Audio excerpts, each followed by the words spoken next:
Mister president, അന്താരാഷ്ട്ര criminal കോടതി തിരയുന്ന ഒരു വ്യക്തിക്ക് ഈ മാന്യമായ സഭയെ അഭിസംബോധന ചെയ്യാൻ അവസരം നൽകിയത് തന്നെ യുണൈറ്റഡ് നേഷൻസിനും മാനവികതയ്ക്കും നീതിക്കും തന്നെ അപമാനകരമാണ്.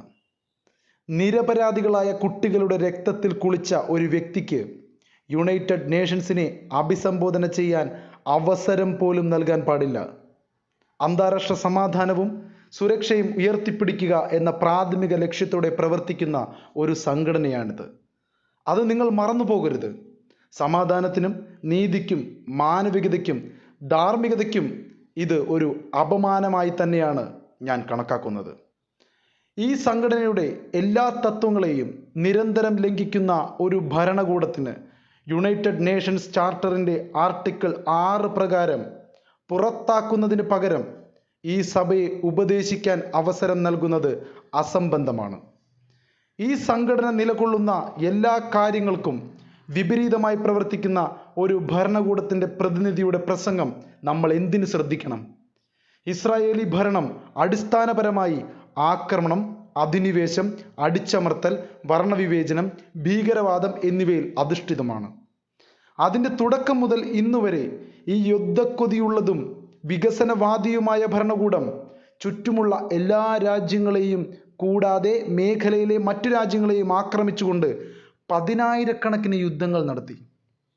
കഴിഞ്ഞ 2 വർഷത്തിനുള്ളിൽ മാത്രം അത് ഗാസയും വെസ്റ്റ് ബാങ്കും ലെബനനും സിറിയയും യമനും ഇറാനും ഖത്തറും വരെ ആക്രമിക്കപ്പെട്ടു. എന്നിട്ടും ഈ അധിനിവേശ ഭരണകൂടത്തിന് ഇതുവരെ മതിയായിട്ടില്ല. അവരുടെ കുറ്റവാളിയായ പ്രധാനമന്ത്രി ഗ്രേറ്റർ ഇസ്രായേൽ എന്ന മിഥ്യാബോധം വെളിവാക്കുന്ന പ്രഖ്യാപനത്തിൽ നിന്ന് ഇത് വളരെ വളരെ വ്യക്തമല്ലേ? ഈ പദ്ധതിക്ക് കുറഞ്ഞത് 4 രാജ്യങ്ങളെയെങ്കിലും ആക്രമിക്കേണ്ടതുണ്ട്. ഈ വലിയ ഇരുണ്ട ചരിത്രം, ഇസ്രായേലിൻ്റെ ഈ വൃത്തികെട്ട ചരിത്രം കണക്കിലെടുക്കുമ്പോൾ പശ്ചിമേഷ്യയിലെ സമാധാനത്തിൻ്റെ യഥാർത്ഥ ശത്രു ആരാണ്? അരക്ഷിതാവസ്ഥയുടെയും അസ്ഥിരതയുടെയും പ്രധാന ഉറവിടം ഏതാണ് എന്നതിൽ എന്തെങ്കിലും സംശയമുണ്ടോ? ഒരാൾ ഗൗരവമായി ചോദിക്കണം, അവരുടെ പെരുമാറ്റം സമാധാനത്തിന് യഥാർത്ഥ ഭീഷണിയല്ലേ? കഴിഞ്ഞ വർഷം എൻ്റെ പ്രതിനിധി സംഘം മുന്നറിയിപ്പ് നൽകിയിരുന്നു. ഈ ഇസ്രായേലി ഭരണകൂടത്തെ നിയന്ത്രിച്ചില്ലെങ്കിൽ അവർ കൂടുതൽ അതിക്രമങ്ങൾ ചെയ്യുമെന്ന്. നിർഭാഗ്യവശാൽ അത് ആരും ശ്രദ്ധിച്ചില്ല. സയണിസ്റ്റ് ഭരണകൂടത്തെ നിയന്ത്രിച്ചില്ലെങ്കിൽ അത് മുഴുവൻ മേഖലയെയും ഒരു പൂർണ്ണ യുദ്ധത്തിലേക്ക് വലിച്ചിഴയ്ക്കാൻ ഒരു ശ്രമവും ബാക്കി വയ്ക്കില്ലെന്ന് ഞങ്ങൾ വീണ്ടും മുന്നറിയിപ്പ് നൽകുകയാണ്. അതിനാൽ ഈ ഭരണകൂടത്തെ Gaza, west bank, Lebanon, Syria, Yemen മേഖലയിലെ മറ്റു ഭാഗങ്ങൾ എന്നിവിടങ്ങളിലെ എല്ലാ ആക്രമണങ്ങളും ഉടനടി ശാശ്വതമായി നിർത്താൻ നിർബന്ധിതരാക്കണം. പ്രവർത്തിക്കാൻ ഈ സംഘടനയ്ക്ക് ഉത്തരവാദിത്തമുണ്ട്. വേഗത്തിലും നിർണായകവുമായും പ്രവർത്തിക്കേണ്ടതുണ്ട്. നിഷ്ക്രിയത്വം ഈ ഭരണകൂടത്തെ കൂടുതൽ ക്രൂരമായ കുറ്റകൃത്യങ്ങൾ ചെയ്യാൻ പ്രോത്സാഹിപ്പിക്കുകയേ ഉള്ളൂ. അതുകൊണ്ട് അതിവേഗം നിർണായകമായ ഒരു തീരുമാനം എടുക്കുക തന്നെ വേണം. കഴിഞ്ഞ 24 മാസത്തിനുള്ളിൽ ഒരു വംശീയ പ്രത്യയശാസ്ത്രത്തിൻ്റെ പ്രകടനമായ ഈ വർണ്ണവിവേചന ഭരണകൂടം ഗാസയിൽ 65,000-ലധികം നിരപരാധികളായ പലസ്തീൻ പൗരന്മാരെ കൊലപ്പെടുത്തുകയും 1,18,000-ഓളം പേരെ പരിക്കേൽപ്പിക്കുകയും ചെയ്തു. യുദ്ധത്തിൻ്റെ ഒരു രീതിയായി സാധാരണക്കാരുടെ പട്ടിണി തുടർച്ചയായി ക്രൂരമായി ഉപയോഗിക്കുകയും പലസ്തീനികളെ നിർബന്ധിതമായി മാറ്റിപ്പാർപ്പിക്കുകയും പ്രത്യേകിച്ച് ഗാസയിൽ അവരുടെ വംശഹത്യാ പദ്ധതികൾ നടപ്പാക്കുകയും ചെയ്യുന്നു. കൂടാതെ വെസ്റ്റ് ബാങ്കിലെ പലസ്തീൻ സാധാരണക്കാരും ഇസ്രായേലി ഭരണകൂടത്തിൻ്റെ ദൈനംദിന അതിക്രമങ്ങൾക്കും കുറ്റകൃത്യങ്ങൾക്കും ഇരയാകുന്നുണ്ട്. സയണിസ്റ്റുകൾ സ്വയം ഒരു പ്രത്യേക വംശമായി കരുതുന്നു. തദ്ദേശീയരായ പലസ്തീനികളെ പൂർണ്ണമായും നശിപ്പിക്കേണ്ട മനുഷ്യ മൃഗങ്ങളായി അവർ കണക്കാക്കുകയാണ്. തങ്ങളുടെ അതിക്രമങ്ങൾ മറച്ചുവെക്കാനും വംശഹത്യയുടെ ചരിത്രം മായ്ച്ചു കളയാനും ഈ ഭരണകൂടം എല്ലാ ശബ്ദങ്ങളെയും നിശബ്ദമാക്കാൻ എല്ലാ ശ്രമങ്ങളും നടത്തുകയാണ്.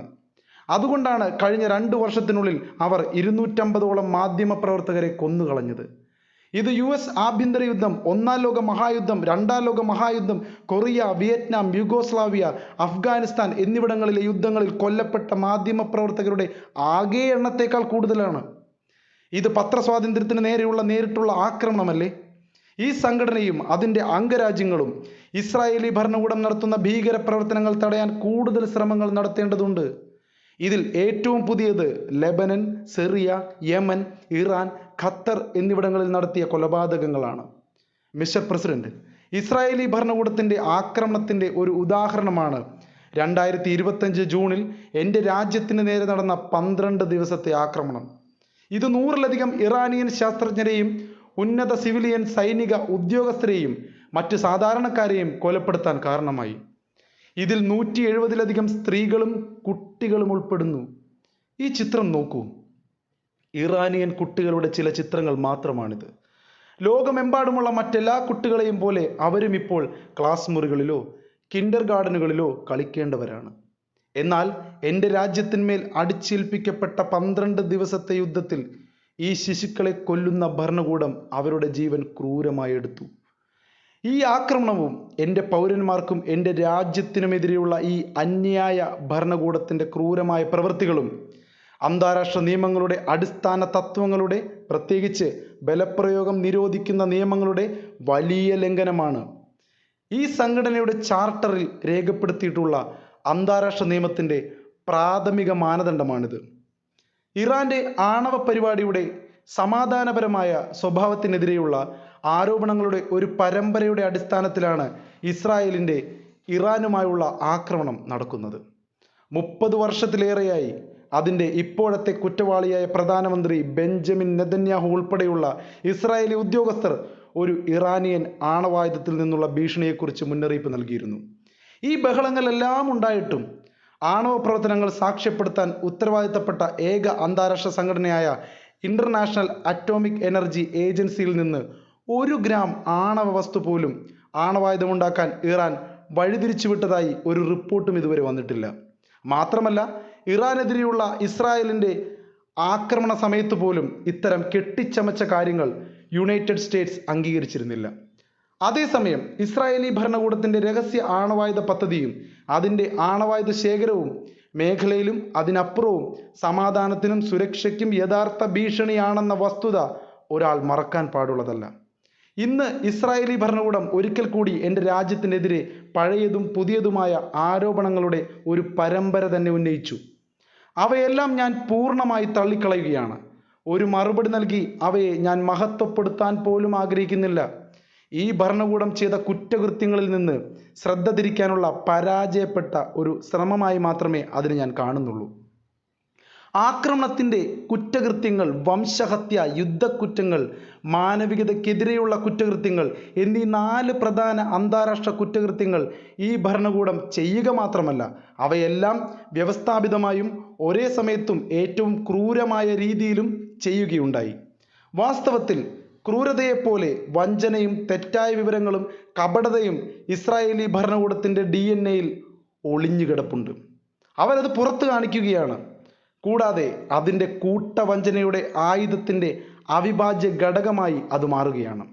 എന്നിരുന്നാലും കഴിഞ്ഞ 2 വർഷത്തിനിടെ ഈ ഭരണകൂടം ചെയ്ത എല്ലാ കുറ്റകൃത്യങ്ങളും കണക്കിലെടുക്കുമ്പോൾ ഒരു വഞ്ചനയ്ക്കും തെറ്റായ വിവരങ്ങൾ പ്രചരിപ്പിക്കുന്നതിനും അതിൻ്റെ നിയമവിരുദ്ധവും മനുഷ്യത്വരഹിതവുമായ പെരുമാറ്റം മറച്ചുവെക്കാൻ കഴിയുകയില്ല. അവസാനമായി, പലസ്തീൻ ജനതയുടെ സ്വയം നിർണയാവകാശത്തെയും എല്ലാ മാർഗങ്ങളും ഉപയോഗിച്ച് ആക്രമണങ്ങളെയും അധിനിവേശങ്ങളെയും ചെറുക്കാനുള്ള അവരുടെ അവകാശത്തെയും ഇസ്ലാമിക് റിപ്പബ്ലിക് ഓഫ് ഇറാൻ പൂർണ്ണമായും പിന്തുണയ്ക്കുകയാണ്. കൂടാതെ ഇസ്രായേലി ഭരണകൂടത്തിൻ്റെ ആക്രമണത്തിനെതിരെ എല്ലാ പ്രാദേശിക രാജ്യങ്ങൾക്കും സ്വയം പ്രതിരോധത്തിനുള്ള അവകാശമുണ്ട്. ഇസ്ലാമിക് റിപ്പബ്ലിക് ഓഫ് ഇറാൻ അതിൻ്റെ ഭൂപ്രദേശവും ജനങ്ങളെയും പ്രധാനപ്പെട്ട താൽപ്പര്യങ്ങളെയും ഏതൊരു ആക്രമണത്തിനെതിരെയും പ്രതിരോധിക്കാൻ മടിക്കില്ല, ഇനിയും ഒരിക്കലും മടിക്കുകയില്ല എന്നും ഞാൻ ഊന്നിപ്പറയുന്നു.